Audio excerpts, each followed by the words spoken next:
Hey, you know where you are. It's Bills by the Numbers, where we let the stats tell you where the Bills are at. We're presented by FanDuel. Make every moment more. Headed your way. Win streaks are fun, but is there a payoff at the end of the season for the teams with the longest ones? We'll take a look. Steve is quizzed on NFL streak history, and we'll have our one burning question. Don't you dare go anywhere!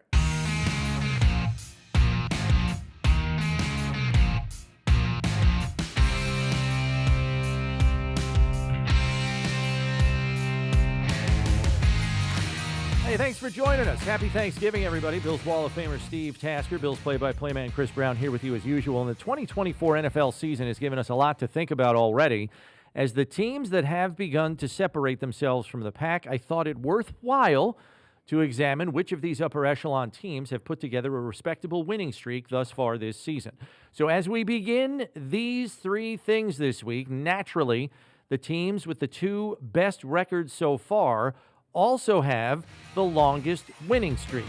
That's Detroit and Kansas City, who have each put together 9-game winning streaks. It's the kind of consistent winning that often tabs such teams as favorites for the Super Bowl. As Steve can attest, having been through it himself as a player, but thing number one, from your experience, Steve, and what you've observed over the years in the NFL, what does it mean ultimately when you've got a streak of that length? When you break it down to its bare bones, it's you got a good team. You got a really good football team. And also, the longer the streak, the more different ways you've displayed that you can win. We all know that you can't win the game just doing one thing. You got to win some defensive battles. You got to win with the running game. You got to throw it to win it. You got to get turnovers to win it. You got a lucky break to win it.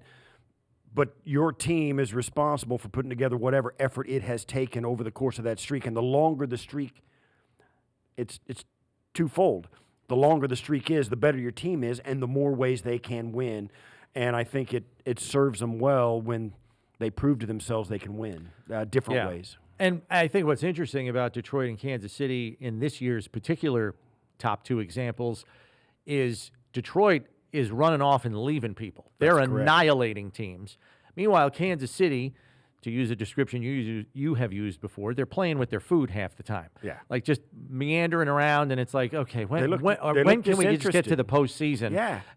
But they still find ways to win, and in some of the most unconventional ways possible, like a few weeks ago when they block a punt in a 16-14 game to preserve a 2-point victory. So there are different ways in which streaks can be put together, but I think to your point, yes, more often than not, any team that can put 8-9 wins together is a pretty damn good football team. Thing number two, recent history tells us that you often need a win streak of at least 4 or 5 games just to reach the postseason. There are exceptions, but they are few and far between. A win streak of 5 games or more usually puts a team in position to win their division, barring an equally long losing streak. For example, the Bills have put themselves in position to win their 5th straight division title, thanks in large part to their current 6-game winning streak. We know the postseason advantages to winning your division. It guarantees you at least one home playoff game. But what else comes with running off a streak of wins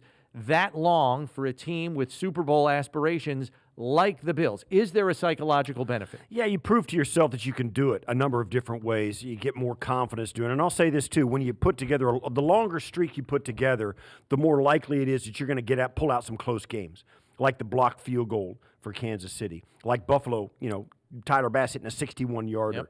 Yep. You've had to bite and claw and scratch.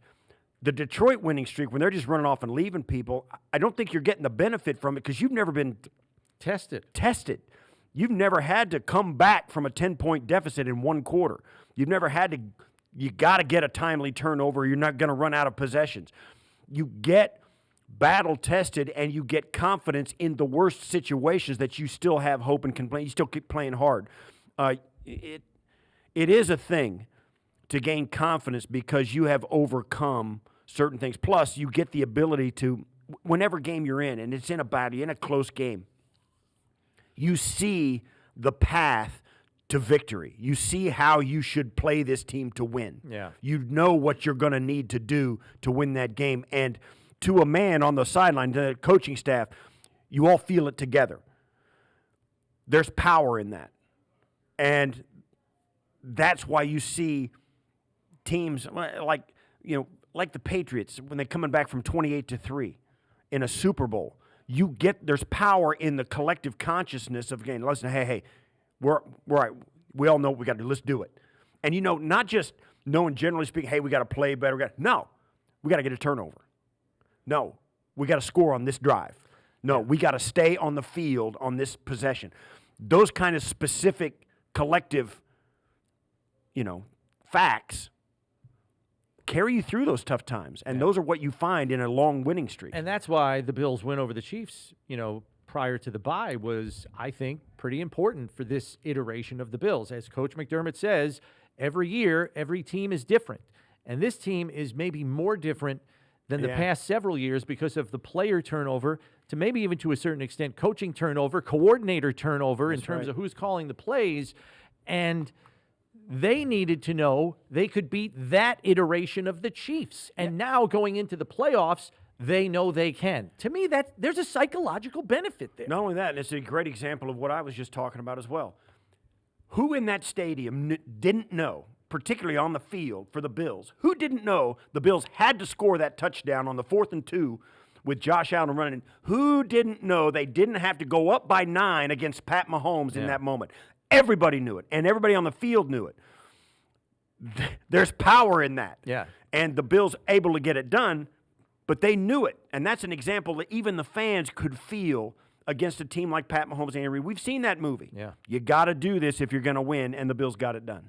Thing number 3, in looking at the last 4 seasons, 10 of the 16 teams with the longest winning streaks in the regular season reached the conference championship games as the last 4 teams standing. That's a 62.5% success rate.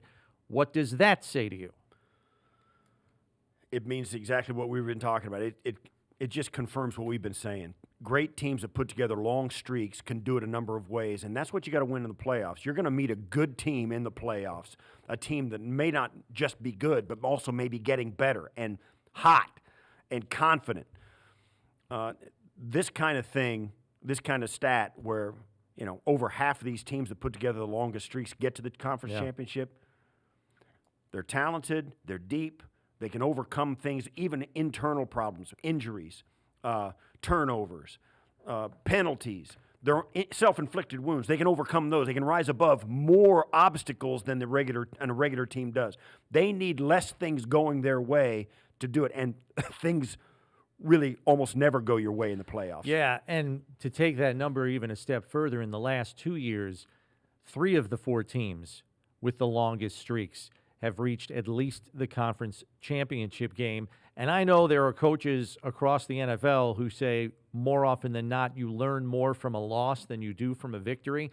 I would argue you learn more from a winning streak than you do from a single victory, just because of all the things, to your point, that you've probably had to overcome to have that winning streak in the first place, and that prepares you for what you're going to encounter in the playoffs, where everything is harder. Yeah. Because the quality of opponent you're going against is better. So having gone through difficult times to win games in different ways, I think hardens you and makes you more prepared for when things get harder, as they inevitably do in the postseason. That's correct. You find out more about yourself in a winning streak, because then you know, here's why. You get to the playoffs, and there's been 3 games or a handful of games where all of a sudden Mac Hollins has had to do something. You know you can depend on that guy. So that is on the table for you. When you don't go through that winning streak and never get to the point where Mac Hollins has had to come in for an injured player and play a big role, you don't know. A winning streak knows you did it in a win. He came through. He's on our menu. So when we get into this thing where there are problems and challenges that we haven't faced in the regular season, or bigger challenges than we faced in the regular season, we've got more things on our menu we can go to and depend on and say, you know what, we got this, let's go. That kind of confidence and that kind of menu of ways to win where guys have done it, it prepares you for those moments. Yeah. In compiling the data, the team with the longest winning streak in the regular season over the last 4 years has won the Super Bowl only once. That was Kansas City last year as they tied for the longest win streak at 6 games with 2 other teams, San Francisco, which lost to them in the Super Bowl, and Baltimore, which lost to the Chiefs in the AFC title game. But the team with the longest win streak isn't guaranteed much when it comes to the playoffs. In each of the last 4 years, the club with the longest win streak has reached the conference championship game 3 times. But you can also, of course, flame out, like we saw with the Pittsburgh Steelers in 2020. They won their first 11 games of the season, only to fade at the end and lose a wild card game. Yes, if you're a quality team, you're probably going to win in the postseason. But how much of success in the playoffs is predicated on timing and playing your best football at the end of the season? I think a lot. Yeah. A lot.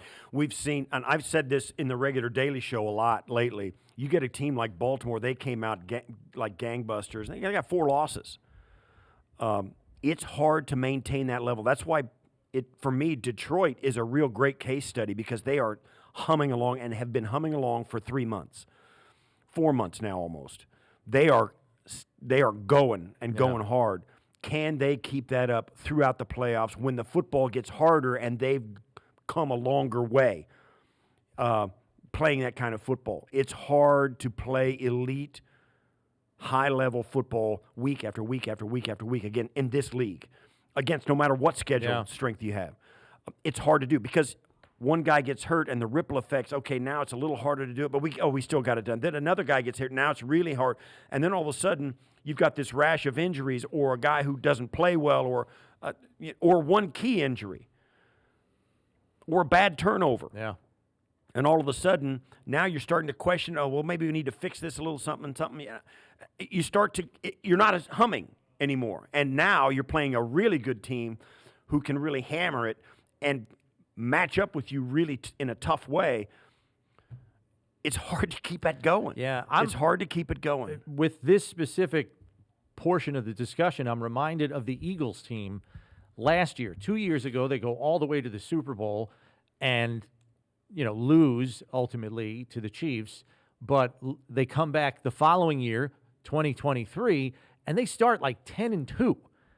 And then they get tripped up with like a month and a half left in the season, crawl into the playoffs, and they don't last long. That's right. To me, the timing of that win streak can sometimes play a role too, because you want to be crescendoing, as you often say, right at the end of the season. The Bills did that in 2021, if we remember. That's correct. They come in here and play New England and throttle them, absolutely throttle them. Game. And they're in a back-and-forth dogfight with the Chiefs in the divisional playoff in Kansas City, the game that finishes 42-36 in overtime. I mean, that's how you got to play. You want to time it well too. Yeah. Winning streaks are important, but when that thing, and look, no coach has the power to say, guys, we're going to wait to rip off 6 in a row here from weeks 11 to 17. Nobody can do that. We all understand that, and you can't predict the circumstances that are going to befall your team. Yeah, but at the same time, there is something to be said for hitting it just right. It's obviously easier said than done in a league as competitive as the NFL, but it can make a difference. You mentioned also the Pittsburgh Steelers ripping off 11 wins to start the season in 2020, and then it's hard to keep it going. Teams that get hot at the right time are always always difficult to beat, and that's what we have talked about as being the Bills. I'll say this as a coaching staff, you're right. You don't want to say, listen, we're gonna, but you can pace the exertion. You get a team that is going full throttle and going hard preparing hard. You need a coaching staff and sports science, and they throttle these guys back. They all wear these GPSs, and you get some of these guys. They practice hard no matter what. You get guys that don't have an off switch, and it's up to the coaching staff. It's up to the sports science guys and the trainers to say, he's taking a day off. Yeah. Even in my day, we had guys. I never saw Thurman Thomas take a day off unless he was forced to. There are guys like that, and they're important players. Great players elevate other guys because they prepare well. Yeah. You get the best guys on the Bills team, they're the hardest workers. You've got to have a coaching staff and a program in place that pulls back on the guys so they got it on game day, so you can keep it rolling, so they don't waste it Monday through Saturday.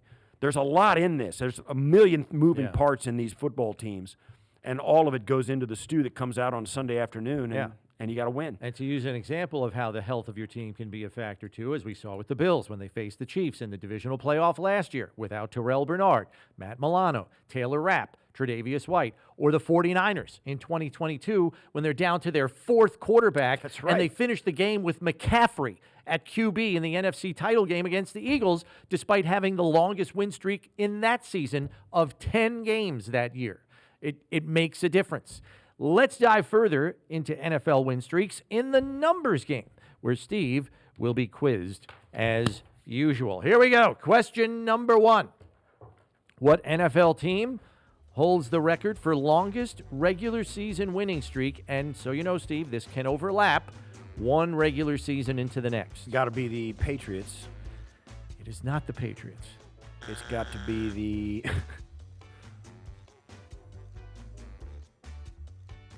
Chiefs. It is not the Chiefs.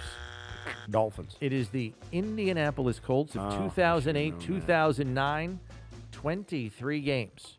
They won their last 9 in 08 and their first 14 in 09. Well, bless their hearts. Peyton Manning, Tony Dungy, that crew. Yep, good for them. Question number 2, what NFL club won the most consecutive games in one regular season? That's the Patriots. That's the Patriots. 2007, correct. Well done. Question number 3. So the Colts and Patriots have the longest regular season winning streaks in NFL history, spanning more than one season and single season. Both are AFC clubs. What club has the record for most consecutive regular season wins in the NFC? I'm going to say the San Francisco 49ers. Incorrect.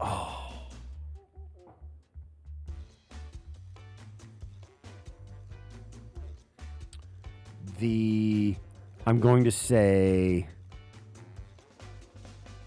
it's not the Niners.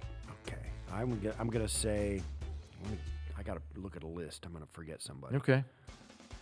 Here we There go. is no timer in the numbers game, I know. fortunately for you. Here we go. I got a list of the teams. It could be. How about Green Bay? Green Bay it is, Steve. 19 in a row from 2010 to 2011. They won their last 6 in 2010 en route to the Super Bowl victory, and then won 13 straight to start the 2011 season. What is the longest regular season win streak in Bills history, Steve? I need the number, not the team. I'm going to take a range. I'm going to say between 11 and 13. It is 11 games on the nose, set by the 63-64 Bills. Those guys were good. Won their last 2 in 63 and then 9 in a row to start their AFL title Jack 64 campaign. Jack Kemp and those guys were good, man. Yeah, Cookie running over people. Yeah, good for them. Question 5, bonus question. What is the longest single season win streak in Bills history? 11. Well, no, 11 is the one that wraps around 2 seasons, and 11 is too fat for a single regular season. So it's less than that. I'll say 9. You're close. It's 8. Set by your 1990 Bills, Steve. There you go. From week 3 to week 11 that season. 8 is the number. Bills are 2 away from that right now. Yeah. Heading into their post-Thanksgiving week game. Right. I might give them. They've got a shot. They're going to have a look at They've it. got a shot at it if they can win against the Niners, which I think they'll be favored, and then in LA they'll be favored. That The ninth record win, breaker. The record breaker is in Detroit, and you can't chalk that up as a W. You can't. That's not one of those you go in and say, hey, the Bills are going to win that. That's going to be a coin flip at best for Buffalo. Detroit is going to. That's going to be a statement game, and to me, you'll hear it not from us. Well, from us. And everybody else, it could be a, finger quotes, Super Bowl preview. Yeah. That late in the season, and that's exactly the kind of game that my team in their first Super Bowl had against the New York Giants in the Meadowlands. Late in the season, I think both teams were 11-2 or 12-2 or something like that. And they were both identical records, and it was like a 17-10 game. Yeah. It was a barn burner, great and both quarterbacks go out in that game. Yeah, both got hurt. Oh my gosh, what a great and this Detroit game, it's coming down the track. Oh yeah, it's a train coming down the track. It's going to be downhill. A big one. Yes, and I'll say this: it don't matter if either of those teams drop a game between now and then. It's still going to be a massive game. Bills fans, get in on the action with FanDuel, America's #1 sportsbook. Just download the app today to play any way you want. Plus, with live betting, you'll get updated odds on games that have already started. Best of all, you get paid your winnings fast. Make every moment more with FanDuel, official sportsbook partner of the Buffalo Bills. All right, you know what time it is. We turn now to our one burning question, and we touched on this a little bit just a minute ago. The Bills are currently on a 6-game winning streak. How long does the streak last?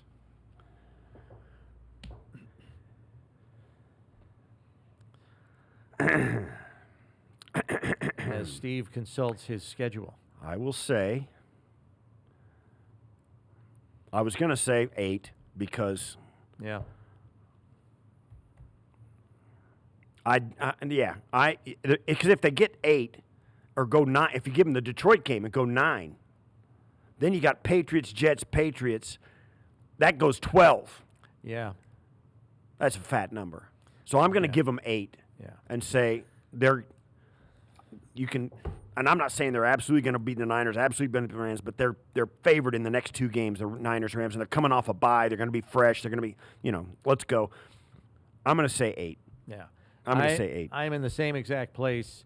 I think the law of averages in this league will catch up to Buffalo, along with a high-quality opponent in their own building in the Lions. That's going to make it tough. And I'm just going to say this. Quite frankly, I don't want them ripping off 12 in a row going into the playoffs. I kind of want a little speed bump in there just to keep them regular. You know what I mean? I mean, winning 12 in a row would be nice, but then all eyes are on you. All eyes are on you. The rose-colored glasses that have you saying, okay, they're not going to run they're going to, if they go in, beat the Niners, beat the Rams, and beat the Detroit Lions. Well, then you got the Patriots. Okay, they're going to beat that team. You got the Jets. They're going to beat the Jets. Well, now you're sitting people.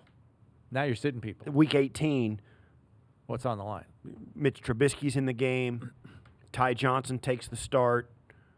It's the old Marv Levy approach. Yes, and the Chiefs have dropped 2 games or whatever. You got no chance. I like that scenario. That you got the 1 seed wrapped. Then it's like, you take it out of gear and you get 2 bye weeks. Yeah. So that's, yes. So I don't think that's going to happen. I don't think that's going to happen because let's face it, big team. Now the Chiefs it isn't easy for them. They got the Steelers and the Broncos at the end of the season. And the Broncos are a good football team now, and so are the Steelers. So you're going to have to keep your foot on the gas. Yep, you got people chasing you. If you're the Kansas City Chiefs, and the Bills they got to win to get that. So might need the whip down the stretch. You might need to go to the whip down the home stretch. Yeah. Our closing figure deals with the most 30-point games in a single season in Bills history. The record is 9, and there are just 4 Bills teams that have done it. The O.J. Simpson-led Bills of 1975, Steve's 1991 Bills squad, and the 2020 and 2021 Bills. The 2024 Bills not only have a chance to match that franchise record, but exceed it. They have scored 30 points or more in 8 of their first 11 games, and obviously have 6 left to play. I think they're going to get it. I think they're going to get it. They might. They only need 1 to tie. We got 6 games to go. Let me just say, I told you so. I told you so. Yeah, you said they were going to be the highest scoring team in the league this year. Let's see if it happens. It's still on the stove in the front burner, baby. They're almost certain to get break the team record of 9. They need 1 more 30-point game to tie it. It's and too then they've hard. got 5 games left to play. Let me just say this. It's too hard to defend good football players when you've got so many of them. I'm not saying we've got elite, great, all-timers. Now, Josh is, yeah, sure. No question. James Cook, elite. No question. But the wide receiving core, now, Shakir has become elite, but you also have Kincaid, you got Amari Cooper, And now you got Keon Cole. You got too many really good football players for a team to match up with. And Josh is in the full range of his menu now. He's like at the top of his game. He's as good as he's ever going to be. He may give you a moment bigger than we've seen yet, but he's as good as anybody. They're hard to defend. You can't keep them off the scoreboard. So, not to mention the fact that their defense is getting them more possessions than any other team in football, as they lead the league in turnover margin, and at the top of the league in takeaways. Let my final 4 words be, I told you so. That's all for this edition.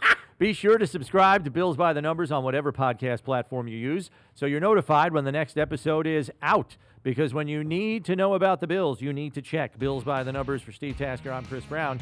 Thanks for listening. We'll catch you next week, Bills Mafia.